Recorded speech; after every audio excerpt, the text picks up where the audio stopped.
भाई लोगों देखिए, भगवान की दो प्रकृतियां, एक प्राकृति है और एक अप्राकृति है। तो अपरा में पृथ्वी, जल, वायु, अग्नि, आकाश, मन, बुद्धि, अहंकार, ये 8 प्रकार की अपरा प्रकृति है, ये जड़ है। और प्राकृति स्वयं आत्मा है, ये जो है भगवान का अंश है। ये शरीर जो है संसार से कभी अलग नहीं हो सकता, इस शरीर को संसार से कोई अलग कर ही नहीं सकता है। कारण जिस धातु का ये शरीर है उसी धातु का ये संसार है। स्थूल शरीर की स्थूल संसार के साथ एकता है और सूक्ष्म शरीर की सूक्ष्म संसार के साथ एकता है और कारण शरीर की कारण संसार के साथ एकता है। हमारे परमात्मा के स्वयं परमात्मा के साथ एकता है, क्योंकि आत्मा अजर है, अमर है, कुछ है, इंद्रियातीत है, सनातन है, अव्यक्त है। शरीर बदलता है, संसार बदलता है, मगर परमात्मा नहीं बदलता। हम शरीर और संसार से एक नहीं है, हम परमात्मा से एक है। गीता अध्याय 15 श्लोक 7 में लिखा है, मरेगा से जीव लोके जीव भूते सनातनम।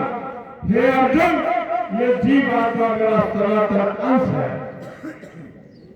तुलसीदास ने लिखा है, ईश्वर अंश जीव अविनाशी, चेतन अमर सहज प्रकाशी।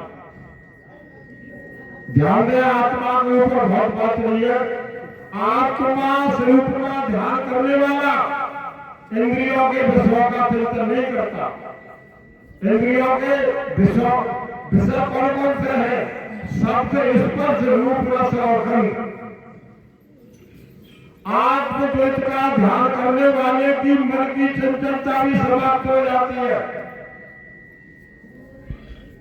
और उसकी चित्रवृत्तियां एकाग्र होकर परमात्मा में समाप्त हो जाती है और वृत्तियां संसार का चिंतन त्याग कर परमात्मा में लग जाती है, तो योग बन जाता है। समर्थ्यम योग उच्यते। गीता अध्याय 2 श्लोक 48 में कहा, समर्थ्यम योग उच्यते। ध्यान दें,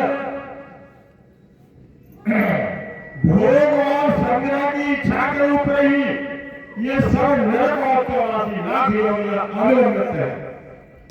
संपूर्ण दुख, संताप, पाप आग इसी से ही होते। बुद्धि में बोध से आता है, जो बुद्धि से छोटा होता है। जब तक हम बुद्धि से ब्रह्म को ज्ञान से देखेंगे, बुद्धि से विचार करेंगे, तब तक स्थित आपकी जड़ नहीं रहेगी। कारण संसार के विषयों से लेकर बुद्धि तक प्रगति का कार्य होने से दृष्ट जड़ ही होता है। उस चित्र तत्व को जानने के लिए संसार में 2 पदार्थ हैं, एक देखने वाला, एक दिखने वाला। देखने वाला चित्र होता है और दिखने वाला जड़ होता है। देखने वाला दृष्टा होता है और दिखने वाला दृश्य होता है।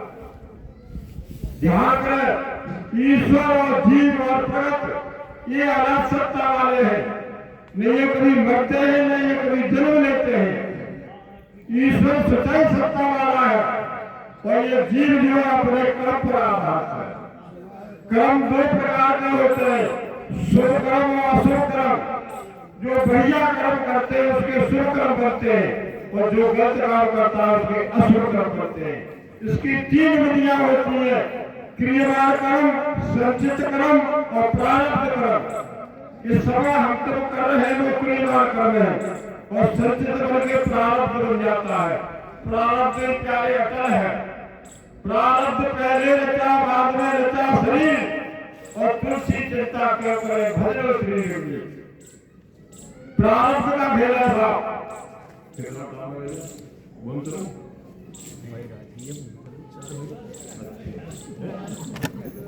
अच्छा, वो